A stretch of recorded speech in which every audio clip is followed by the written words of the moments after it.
Everybody, Rachel TD here with a look at your update here on this July 1st, first day of July. It is Friday. We are almost to the holiday weekend. We're so close. But before we get to the weekend, we do have a lot of big stories that we are covering.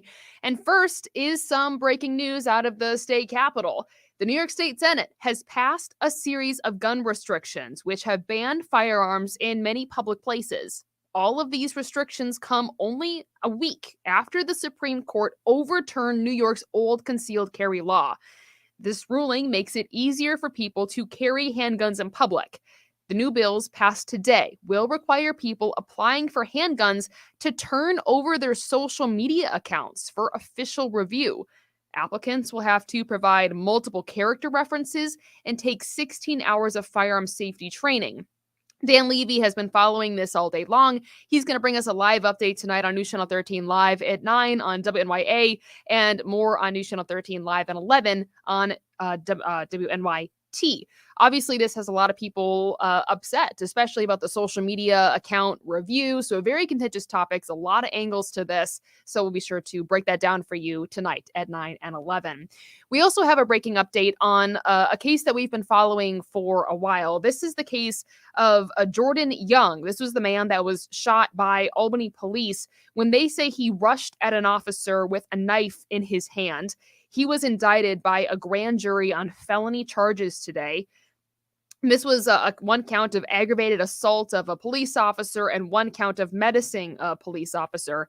The body camera video that you're looking at right now shows him running in the direction of the officer back in January, holding what appears to be a large knife. That's when he was shot. He was severely injured from that, recovering at home right now, and an arraignment date on the new charges has not yet been set. But when it is, of course, we'll keep you updated.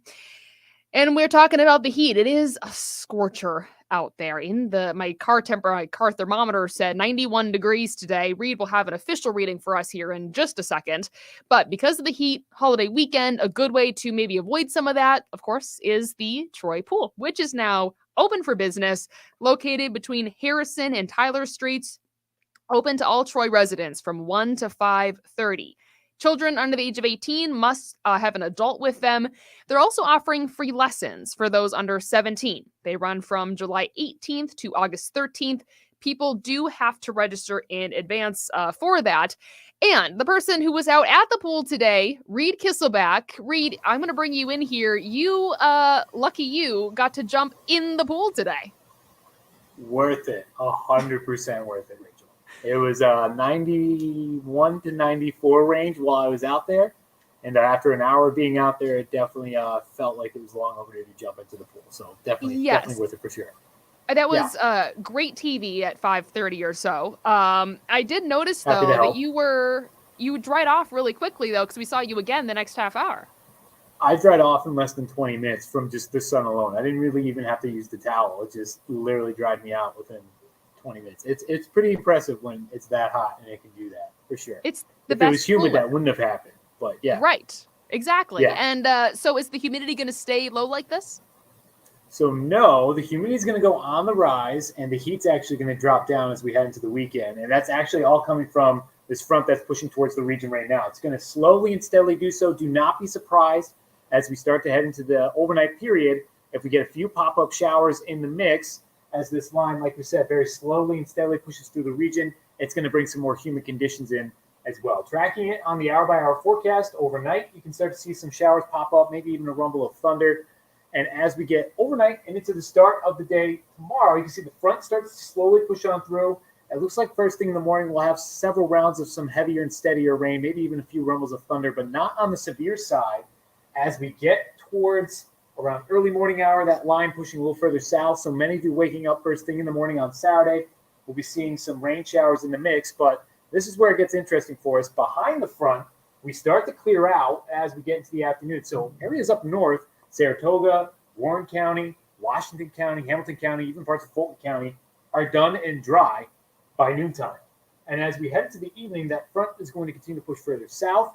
We could see some stronger showers and thunderstorms start to develop really in southern Columbia and southern Berkshire County. So that's what we're going to be watching for the day tomorrow. But once that front passes through in the afternoon, a lot of folks up to the north are drying out and going to see some sunshine before the day comes to an end. So our forecast for tomorrow: rain showers in the morning, potential for another spotty shower later in the afternoon. Highs only reaching though into the low 80s. It's going to feel more muggy as well. Tonight, 68, becoming mostly cloudy, some scattered showers, and again, becoming humid after midnight. Tomorrow, 83, morning showers and storms, increasing afternoon sunshine. Humidity will drop a little bit, but it's still going to remain a factor through the course of the weekend. Sunday, Monday, both dry, highs in the low 80s. 4th of July itself looking good and promising.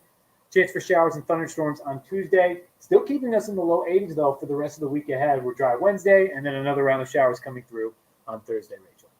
All right. And because of I know the heat, as you said, is going to trail off a little bit, but something to keep in mind. You talked a little bit about pet safety yesterday, and just remind folks the 5-second rule about how to keep pets safe this holiday weekend. Yeah. So the 5-second rule is if you take your bare hand and put it down on whatever surface you're going to walk the pet on, sidewalk, road, and you hold there for 5 seconds. If it's too hot for your hand to stay on the blacktop or the sidewalk during that 5 seconds, it's too hot to walk your pet on that surface. Good advice, as people, because I'm sure pets are going to be out and about with their humans this holiday weekend, and you don't want anybody getting burned pads. That would be not a great way to celebrate the 4th of July. The other thing, of course, 4th of July means fireworks. And we do want to remind people what is legal and what is not legal in the state of New York. I say unfortunately, because I love fireworks and would love to be able to shoot off my own fireworks. Alas, I live in Albany County. So here we are.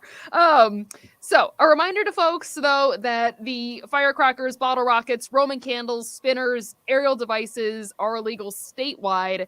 Sparklers are legal unless you live in Albany, Schenectady, and Warren County. So sparklers, a no-go. They do have fireworks at Empire State Plaza, though.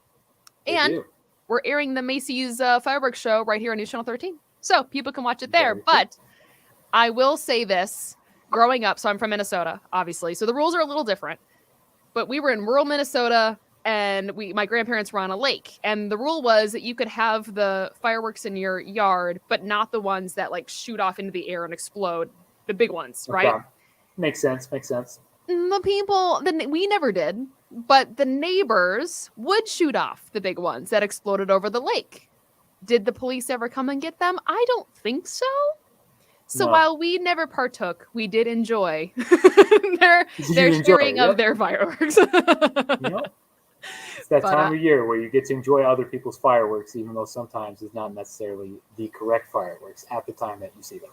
Correct. Yes. The police did say, though, I think we heard from them yesterday, I think it was, where they said their most common complaints are fireworks super late and then parties that go too late. So just if you're gonna shoot off fireworks and you're gonna do what you do, I am not saying that you should partake in illegal activity, but if you decide to partake anyway, don't be shooting them off at 3 a.m. Let's be cognizant of neighbors. Smart and safe. Cognizant of pets who might be terrified of them, that sort of thing. You probably have never broken the law with fireworks, Reid. No, never. No, actually, of course not. No. No, of course not. You're a law-abiding citizen. I can't speak. Okay, cool. Well, thank you, Reid, very much. We covered a lot today. We talked about how there's some breaking news happening out of the state capitol right now when it comes to gun restrictions. We're going to have a live report of that at 9 and 11 o'clock. We're also following the case of Jordan Young, the man accused of charging at a police officer with a large knife. All of that caught on body camera video. The Troy pool is now open to people to beat the heat. Reid talked about just how hot it's going to get. He talked about the timing of the rain a little bit.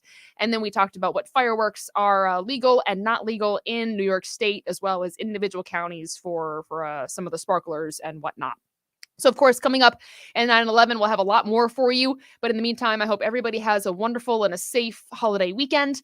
And Friday night, July is here. Hard to believe that half of the year already over. 2022 is flying by. So everybody enjoy the long weekend. I'll see you tonight.